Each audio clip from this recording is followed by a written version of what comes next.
Your company's culture plays a huge role in the level of success that you have. Today, I'm really excited to have a guest with me, and we are going to get into company culture and how you can actually create an amazing one.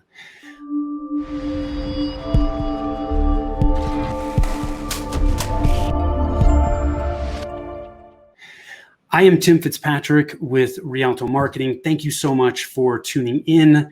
I am super excited to have with me today Jill Valdez with Link Consulting. Jill, welcome and thank you for being here. Thank you. It's so great to be here this morning. Yes, it is another Friday, end of the week. It's hard to believe they go by so fast. Yeah, they do. Yes. Well, I really appreciate you being here. We're obviously going to get into talking about company culture, which I love to talk about. I think a lot of business owners don't give it enough credit, but it plays a huge role in how your company, how it does, and how well it does. Yeah. So I'm really excited to get into that. Before we get into it, just tell us a little bit more about what you do at Link Consulting, how you help business owners. Yeah, sure. So my background is I was an executive in the nonprofit sector for like 17 years and thought that I would be doing that forever. I was a part of a startup organization, and then I went to an established organization, and a corporate restructure caused me to have to really think about what I wanted to do next with my career. And so I decided to jump into the for-profit sector. And in doing so, I thought that I was going to be a little bit behind, that businesses had it all together, and that I was going to be joining something kind of an already moving train. But I got in there and I realized that businesses didn't know how to invest in their team. They didn't know how to work with the processes. They didn't know how to have efficiency quite to the level that I expected. And so from that, I was like, well, gosh, that's amazing. I get to fill a void. And right. And so I was working, I was finishing my master's degree in industrial organizational psychology, which is basically just the psychology of business. And I was working for a company. I was their director of HR. And the president of the company came to me and he said, look, you need to start your own agency. What you do, you need to be doing for more than just one company at a time. And he said, so I'm kicking you out of the nest. I'm going to be your first client, but go fly and be free. So that caused me to start Link. And with Link, we provide strategies for increased employee engagement and reduced employee turnover, helping those businesses get to what I call the next now. It's getting to that next level. These companies are doing great things, but most of the time, the clients that I work with, they've maybe plateaued and they don't know how to get to that next level of their organization development. Yeah. And it's not about sales. It's not about throwing more money onto Facebook or LinkedIn or into that budget, but it's about investing in the organization internally. Who is it that you have, and how can you develop them to get the very best out of them? So that's what Link does, is we provide those strategies to help organizations get the best out of their people. Awesome. Well, and depending on who you talk to, I certainly believe this, that your people are the most important asset that you have. So yeah, investing in them, I think, is a wise investment that you'll get a return on over and over and over again. So totally agree with you on that. So let's talk about COVID. Everybody else says, so why not jump into it, right? We're a little more than halfway through the year at this point. Yeah. What can I do as a business owner to have a great rest of the year despite some of these obstacles that are coming at us with COVID? Yeah. 2020 started out as being like this amazing year. I felt that just from many of my connections, the clients I was working with, myself. I was like, oh, this year is going to be epic. It's 2020 and all of that. And it's been epic. Yes, it has. And so for quite a while, people were in this place of uncertainty. But here we are now in July. And I think that business owners and people in general have come to realize this is kind of going to be a new normal for quite a while. Yeah. And so what I encourage businesses to do is I encourage them to dream and to plan. Go back to as if today was January 1st and think about, what do you want your organization to be? Dream about what you thought it was going to be at this point and make plans to start putting those things in place. The key to remember, though, is that we have to be flexible and adaptable. We're going to have to be that way anyway, because business isn't going to look like what it was in January and February. Yes. Traditional models are totally out the door. You have employees who are still at home and are choosing to stay working at home. They're enjoying that. And I think that from what I've heard, most people are actually happier working at home, and they're becoming more effective and more efficient from working at home. So business owners need to learn how to tap into that.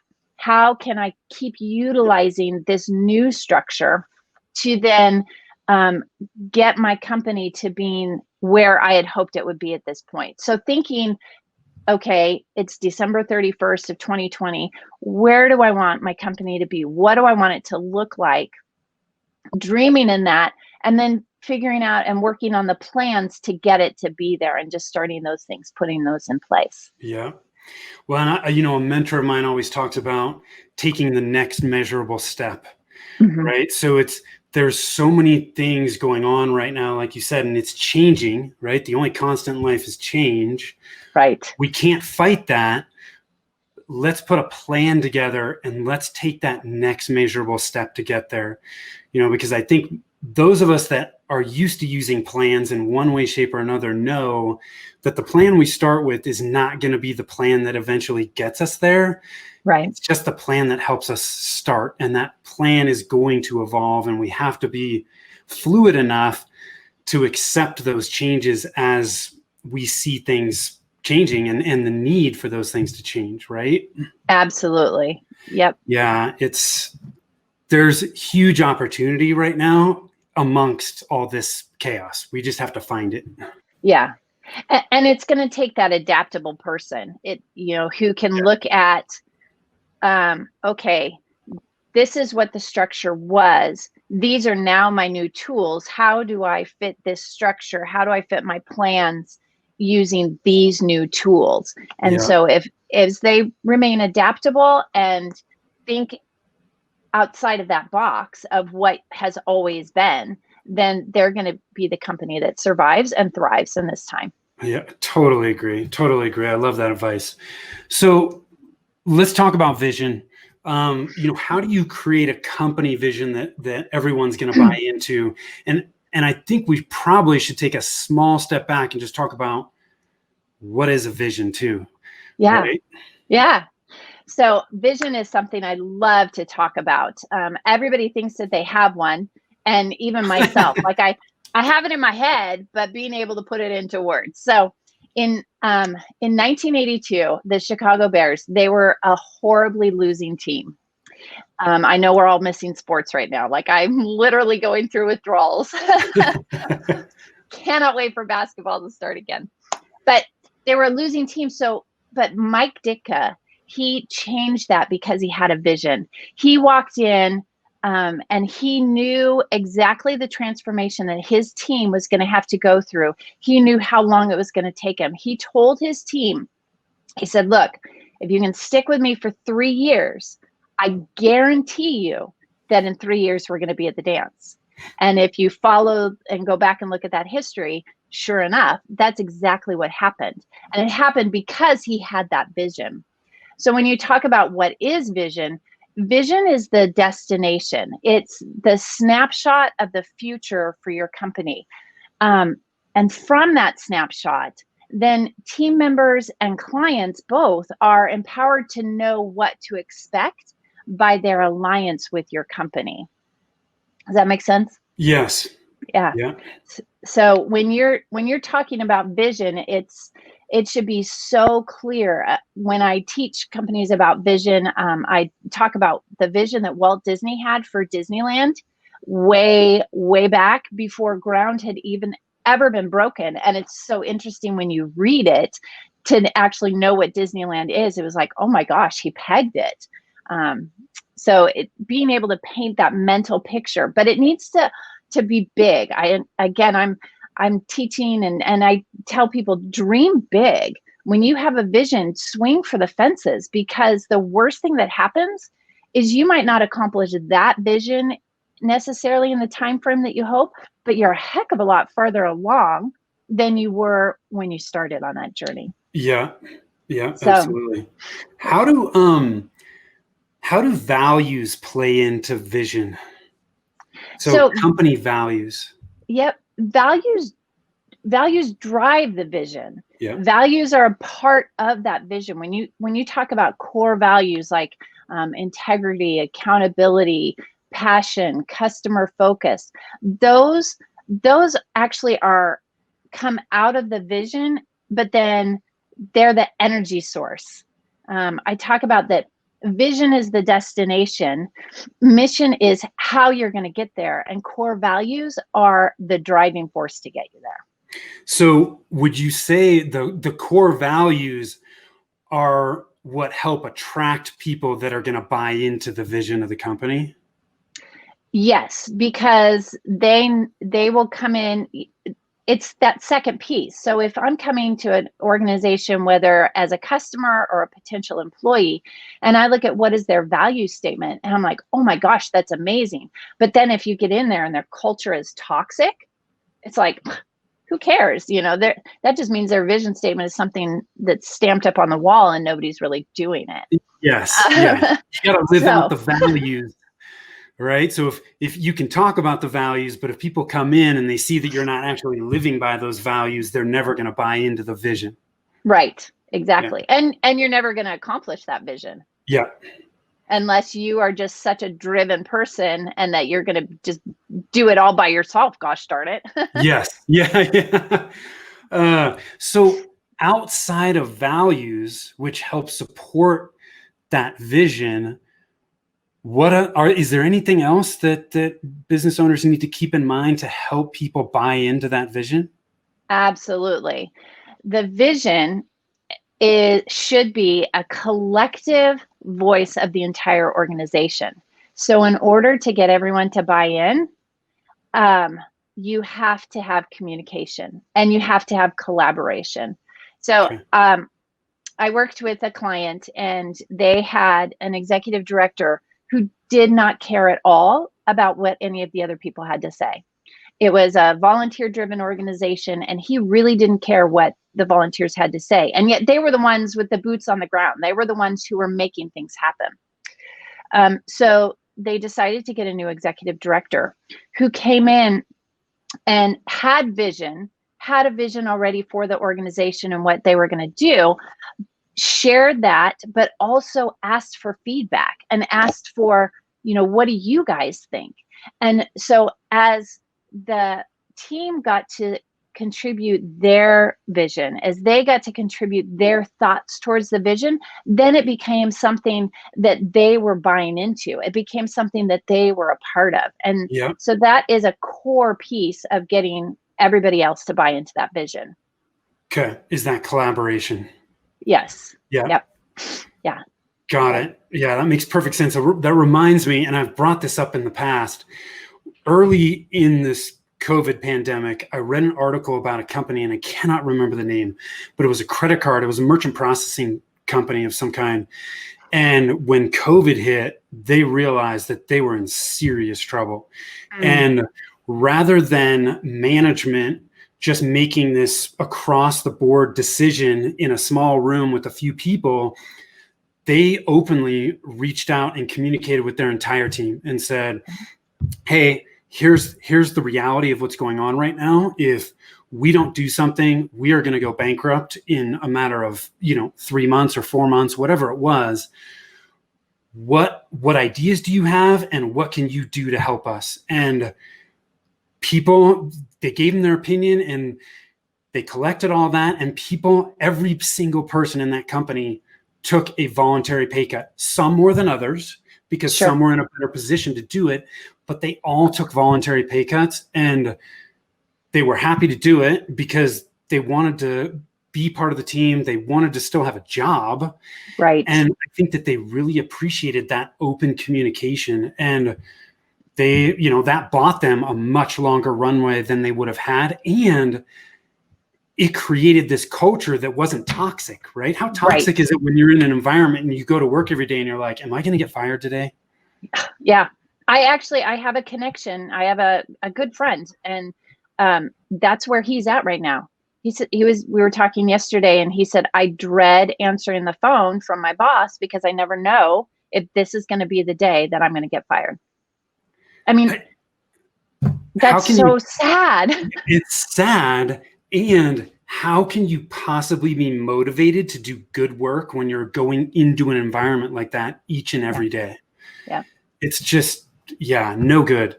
Yeah. No good at all. Yeah.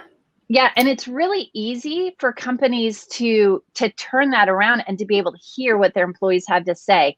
There's 2 different surveys that they can do. And you can, I mean, my goodness, you don't have to have SurveyMonkey if you don't want to. Right. I've seen companies, write this out and hand it out and have them, handwrite the answers. But you either do a SWOT analysis, which is what are our strengths, what are our weaknesses, what are our opportunities, and what are our threats. That's really good at this point because it gives a foundation for companies to say, this is what we can build on. But even in this time of pandemic, and at any time in an organization, it's healthy to do another survey. And the questions are, what are we doing right? What are we doing wrong? What's missing? And what's confusing? Those answers help company leaders, help managers be able to hear from really, there's such a disconnect, and it's not intentional, it just happens, but there's a disconnect between management and the people who are actually doing the boots on the ground kind of work. Yes. And so when you can say, look, I recognize that there's things that I don't know. I'm up here, I'm at 30,000 feet, and you're down on the ground. You have a different perspective. I have this perspective, but I need to hear from you. I need to hear what's happening because I can't see that. I can't feel it. And when you ask your employees those questions, then you get amazing feedback, and they feel heard. They recognize their contribution to the success of the company. And you get as a manager, you get amazing information that helps you continue to drive the vision with a sense of reality. Right. Yeah, absolutely. Yeah. Sometimes from a management perspective, we can lose touch with what's happening on a day-to-day basis. And that's not to say that it's my fault as a manager. That just happens. Oh, yes. Right. Absolutely. But you have to have the self-awareness as a manager to know that that's happening and to rely on your people to provide you that information. Right. Yeah. Right. Yeah. I love that. Let's talk about teams. So what does it mean to have a great team, and what kinds of things can we do to build one? Yeah. Team, every company, I don't care how big you are a team. And even those companies like mine that's run by one person, I have a support team in my personal life, Yes. And so we're all made up of teams. So in order for companies to succeed, team members, they have to work together as a highly functional unit.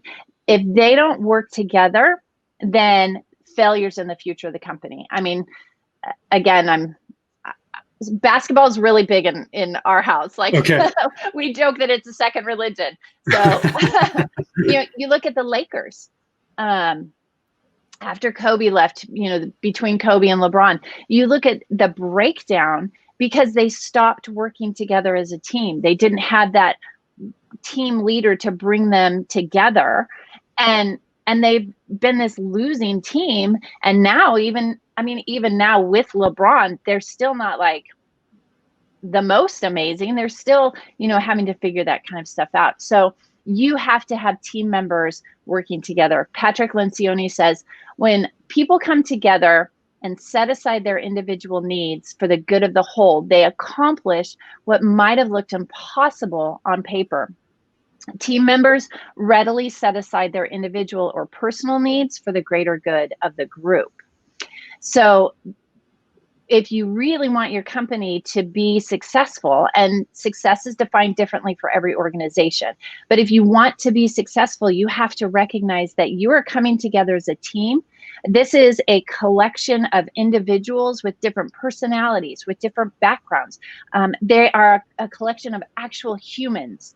And so gone are the days where you say, oh, you can't walk in the door with your personal life. My personal life is going to affect my work no matter what, no matter how hard I want it to not. It just is, because we're human beings. And so allowing people the space to be that, but in understanding who each other is, and then putting people into the right spots based on their personality, based on their talents, based on their passions, based on their values, and putting them into the right roles. And then you have this almost unstoppable team. Yeah. You got to all be working together, and you got to have the right people in the right seats. Absolutely. Oh yeah. That's a huge piece of what I do, is helping organizations get to know who their actual individual team members are. Yeah. But we also talk about what are the roles that you need for the success of your company. And then do you have the right people to fill those roles? So often companies put together organization charts based on the staff that they have already. Right. And I think, nope, let's take a step back, thinking about what you want to be as a company. What are the roles that you need? And then you look at who are the people and how can you put them into those slots. Do you get involved in personality assessments as you evaluate teams? Oh yes, I'm a huge personality geek. Okay. Yeah. Yeah. Most of the time I talk about DISC because it's comprehensive, but it's also easy for companies, for people to remember. Like, I remember it because I love it. This is my passion. But for your average person, they need to have a system that helps them easily identify the other people around them. And I have found that for the most part, DISC makes that really, really easy. Yeah, because when you have personality assessments, I think what a lot of people don't think about, it helps you better understand yourself and how you work, right? But it also can help give you an understanding of how your coworkers work, so you know how to communicate with one another. Absolutely. Yeah. This company I worked with, it was so exciting because I did a workshop on communication based on personality. And so about 2 weeks later, one of their associates emailed me and she said, oh my gosh, everything has changed between me and my manager. He understands how to best communicate with me, and I understand how he's wired, so that I can also put in the effort to where we're both understanding each other better. Yeah. And it totally improved their efficiency. And she said, and our clients are noticing this. Yeah. Yeah. Yeah, that's amazing. Before we wrap up, I want to ask you one other question, because I think it's probably really important for people to know. Because we've talked about, we've got into company culture, and I think it's important for people to have a takeaway of, okay, I get this company culture thing. What types of benefits do companies see when they have a really strong company culture? Their company becomes unstoppable, and their company becomes the company that everybody wants to work at. Yes. Remember Google? Yeah. When Google first started, everybody wanted to work at Google because, wow, they're so cool, and they've got all this stuff. And it was that company culture that was attractive. Well, any organization can become that type of company where people want to work there. And it's based on that culture. Yeah. So you can attract people easier. Recruiting becomes easier. I'm assuming you attract higher quality people as well. Yeah.